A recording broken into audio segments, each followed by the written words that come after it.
யாழ் உடுவில் பகுதியில் அதிகாலையில் நடந்த பயங்கரம். வீட்டுக்குள் நுழைந்து வயோதிப தம்பதியை கட்டி வைத்து சித்திரவதை செய்ததுடன் வீட்டில் இருந்த 15 பவுன் நகை மற்றும் 5 லட்சம் ரூபாய் பணம் ஆகியன கொள்ளையிடப்பட்டிருக்கின்றது. இந்த சம்பவம் உடுவில் அம்பலவான வீதியில் உள்ள வீடொன்றில் இன்று அதிகாலை இடம்பெற்றிருக்கின்றது. சம்பவத்தின் போது வாள்கள் கூறிய ஆயுதங்களுடன் வீட்டுக்குள் நுழைந்த கும்பல் வீட்டில் இருந்த வயதான தம்பதிகளை கட்டி வைத்து சித்திரவதை செய்துள்ளனர். இதனால் குடும்ப தலைவர் தலையில் பலத்த காயமடைந்துள்ள நிலையில் தெல்லிப்பளை வைத்தியசாலையில் அதிதீவிர சிகிச்சை பிரிவில் அனுமதிக்கப்பட்டுள்ளார். வயோதிப தம்பதியின் 3 பிள்ளைகள் வெளிநாட்டில் உள்ளனர். வீட்டுக்குள் நுழைந்த 3 பேர் கொண்ட கொள்ளை கும்பல் எங்களை கட்டி வைத்தது, கணவரின் தலையில் கூறிய ஆயுதத்தால் குத்தியது, எனது கன்னத்தில் அரைந்தது, அதனால் நாம் நிலைகுலைந்துள்ளோம். சுமார் 3 மணி நேரம் சல்லடை போட்டு தேடுதல் நடத்தி நகைகளை மற்றும் பணத்தை கொள்ளையிட்டு கும்பல் தப்பித்தது என்று குடும்ப பெண் விசாரணையில் தெரிவித்தார். கொள்ளையர்கள் மூவரும் 20 தொடக்கம் 24 வயதுக்குட்பட்டவர்களாகத்தான் இருக்கும். அவர்களில் ஒருவன் கைகளில் கையுறை போட்டிருந்தான். வீட்டில் பிள்ளைகளின் நகைகளுடன் 15 பவுன் நகைகள் இருந்தன, 5 லட்சம் ரூபாய் பணமும் இருந்தது. அவை கொள்ளையிடப்பட்டுள்ளன என்றும் அவர் தெரிவித்தார். சம்பவம் தொடர்பில் சுன்னாகம் போலீஸ் விசாரணைகளை முன்னெடுத்துள்ளனர். மோப்பனாய் அழைத்து வரப்பட்டு விசாரணைகள் ஆரம்பமாகியுள்ளது. சற்று முன்னர் மேலும் 4 பேருக்கு கொரோனா, 30 பேரை கந்தக்காட்டுக்கு அனுப்ப நடவடிக்கை. இலங்கையில் கொரோனா வைரஸ் தொற்று உறுதி செய்யப்பட்ட மேலும் 4 பேர் இனங்காணப்பட்டுள்ளனர். இலங்கையில் இதுவரை கொரோனா உறுதி செய்யப்பட்டவர்களின் எண்ணிக்கை 755ஆக அதிகரித்துள்ளது. இன்றைய தினம் அடையாளம் காணப்பட்டவர்களில் ஒருவர் ராஜகிரிய பண்டாரநாயக்கபுர பகுதியில் வசிப்பவர் என விசாரணைகளில் தெரிய வந்துள்ளது. குறித்த நபர் 40 வயதுடைய போதைப் பொருளுக்கு அடிமையானவர் என கண்டறியப்பட்டுள்ளது. அத்துடன் குறித்த நபருடன் தொடர்புடைய 5 குடும்பங்களைச் சேர்ந்த 30 பேரை கந்தக்காடு தனிமைப்படுத்தல் மத்திய நிலையத்துக்கு அனுப்பி வைக்க நடவடிக்கை மேற்கொள்ளப்பட்டுள்ளது. இதேவேளை நாட்டில் தற்போது கொரோனா வைரஸ் ஓரளவு கட்டுப்பாட்டுக்குள் கொண்டு வரப்பட்டுள்ளதாக அரச மருத்துவ அதிகாரிகள் சங்கத்தின் தலைவர் விசேட மருத்துவர் அனுருந்த பாதனிய குறிப்பிட்டுள்ளார். உறுதிப்படுத்தப்பட்ட நோயாளர்களின் எண்ணிக்கை 755 ஆகும். சிகிச்சை பெறும் நோயாளிகளின் எண்ணிக்கை 553, புதிய நோயாளிகள் 4 பேர். தற்போது வைத்தியசாலைகளில் மருத்துவ சோதனையில் உள்ள நபர்கள் 137 பேர். நோயிலிருந்து முழுமையாக குணமடைந்தோர் 194 பேர். இதுவரை 8 மரணங்கள் சம்பவித்துள்ளது. சிகை அலங்கார நிலையங்களை திறக்க அனுமதி. சிகை அலங்கரிப்பு நிலையங்கள் மற்றும் அழகு நிலையங்களை மீள திறக்க சுகாதார அமைச்சர் அனுமதி அளித்துள்ளார். அந்த நிலையில் சுகாதாரத்துறையினரால் விதிக்கப்பட்டுள்ள கட்டுப்பாடுகளை உரிய வகையில் பின்பற்றப்பட வேண்டுமென சுகாதார அமைச்சு அறிவித்துள்ளது. சுகாதார அமைச்சின் ஆலோசனையின்படி முடிவெட்டுதல் உள்ளிட்ட மிக அத்தியாவசியமான சேவைகளை மட்டுமே வழங்க வேண்டும் என்றும் சுகாதார அமைச்சர் பவித்ரா பன்னியாராச்சி அறிவுறுத்தியுள்ளார்.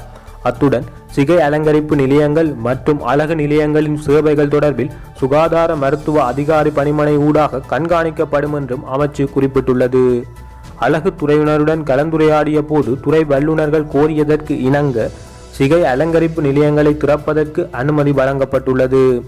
அத்துடன் நிலையங்களுக்கு வருகை தருபவர்களுக்கு குறிப்பாக சமூக இடைவெளி, சுகாதார நடைமுறைகளை பின்பற்றி சேவைகளை வழங்க வேண்டும் என்று சுகாதார அமைச்சர் பவித்ரா பன்னியாராச்சி அறிவுறுத்தியுள்ளார். உயர்தர மாணவர்களுக்காக முதலில் பாடசாலையை ஆரம்பிக்க திட்டம். பாடசாலைகளை மீள திறப்பதற்கான திகதியை தீர்மானித்ததன் பின்னர் கல்வி நடவடிக்கைகளை முன்னெடுத்து செல்வதற்கான செயற்திட்டம் ஒன்று தொடர்பாக கல்வி அமைச்சு மாகாண மட்டத்தில் கலந்துரையாடல்களை ஆரம்பித்துள்ளது. கல்வி அமைச்சின் செயலாளர் MHM சித்ரானந்த இந்த விடயத்தினை தெரிவித்துள்ளார். தென் வடமத்திய மற்றும் வடமேல் மாகாண கல்வி பணிப்பாளர்களுடன் இது தொடர்பாக கலந்துரையாடியுள்ளதாகவும் ஊவா மற்றும் மத்திய மாகாணங்களின் அதிகாரிகளுடன் இது தொடர்பாக விரைவில் கலந்துரையாட உள்ளதாகவும் அவர் குறிப்பிட்டுள்ளார். பாடசாலைகள் ஆரம்பிப்பதற்கு முன்னர் முப்படைகள் மற்றும் சுகாதாரத்துறையினரை பயன்படுத்தி அனைத்து பாடசாலைகளையும் தொற்று நீக்கம் செய்வதோடு டெங்கு தடுப்பு நடவடிக்கைகளையும் மேற்கொள்ள திட்டமிடப்பட்டுள்ளது. இதேவேளை தரம் 13 மாணவர்களுக்கான கல்வி நடவடிக்கைகளை முதலில் ஆரம்பிக்க திட்டமிட்டுள்ளதாக தேசிய பாடசாலைகள் பணிப்பாளர் கிப்சிரி லியகே தெரிவித்துள்ளார். காப்போத உயர்தரம், அதன் பிறகு சாதாரண தரம், தரம் 10 மாணவர்கள், அதன் பின்னர் ஏனைய மாணவர்கள் என்ற ரீதியில் பாடசாலையை ஆரம்பிக்க திட்டமிடப்பட்டுள்ளதாக சுட்டிக்காட்டியுள்ளார். யாழ் தனிமைப்படுத்தல் முகாமில் இருந்த பெண் உயிரிழப்பு. கொடிகாமம் கெட்வெளி தனிமைப்படுத்தல் முகாமில் தங்க வைக்கப்பட்டிருந்த நிலையில் யாழ் போதனா வைத்தியசாலையில் அனுமதிக்கப்பட்டிருந்த பெண்ணொருவர் நேற்று உயிரிழந்துள்ளார். கொடிகாமம் கெட்வெளி தனிமைப்படுத்தல் முகாமில் தங்க வைக்கப்பட்டிருந்த பண்டாரநாயக்க மாவத்தை கொழும்பு 12ஐச் சேர்ந்த பாத்திமா அன்சி முகமது சுல்தான் என்ற 78 வயதுடைய பெண்ணொருவரே இவ்வாறு உயிரிழந்துள்ளார். கொரோனா தொற்று சந்தேகத்தின் அடிப்படையில் கொழும்பிலிருந்து கொண்டு செல்லப்பட்டவர் யாழ்ப்பாணம் கொடிகாமம் கெட்வெளி தனிமைப்படுத்தல் முகாமில் தங்க வைக்கப்பட்டுள்ளார். இந்த நிலையில் குறித்த வயோதிப பெண் காய்ச்சல் காரணமாக சிகிச்சைக்காக யாழ் போதனா வைத்தியசாலையில் கடந்த 2ஆம் திகதி அனுமதிக்கப்பட்டிருந்தார். இதனையடுத்து அவருக்கு மேற்கொள்ளப்பட்ட பரிசோதனைகளில் அவருக்கு கொரோனா தொற்று இல்லை என்பது உறுதிப்படுத்தப்பட்ட பின்னர் சாதாரண விடுதிக்கு அவர் மாற்றப்பட்டிருந்தார். இந்நிலையில் அவருக்கு ஏற்பட்ட முட்டு காரணமாக அவர் நேற்று யாழ் போதனா வைத்தியசாலையில் உயிரிழந்துள்ளதாக தெரிவிக்கப்படுகின்றது. இதேவேளை உயிரிழந்த பெண்ணின் குடும்பத்தினர் எல்லோரும் கொடிகாமம் மற்றும் பளை தனிமைப்படுத்தல் நிலையத்தில் தங்க வைக்கப்பட்டுள்ளதாகவும் தெரிவிக்கப்படுகின்றது. ஊரடங்கு சட்டம் அமுலில் உள்ள நிலையில் இயல்பு வாழ்க்கையை பலமை நிலைக்கு கொண்டு வருவது எவ்வாறு என்பது தொடர்பில் ஜனாதிபதி ஊடக பிரிவு அறிக்கை ஒன்றை வெளியிட்டுள்ளது. எந்த மாவட்டங்களில் ஊரடங்கு சட்டம் அமுலில் உள்ளது?